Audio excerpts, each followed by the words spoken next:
How to manage spaces on Twitter.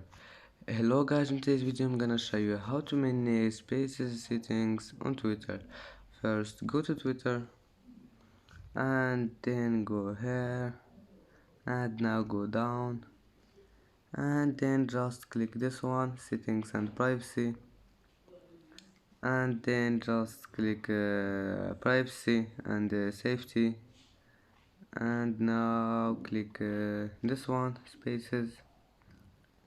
And as you see now, you can turn this one on or off if you want. This one will let your followers see which space you're listening to. And that's how manage spaces settings on Twitter.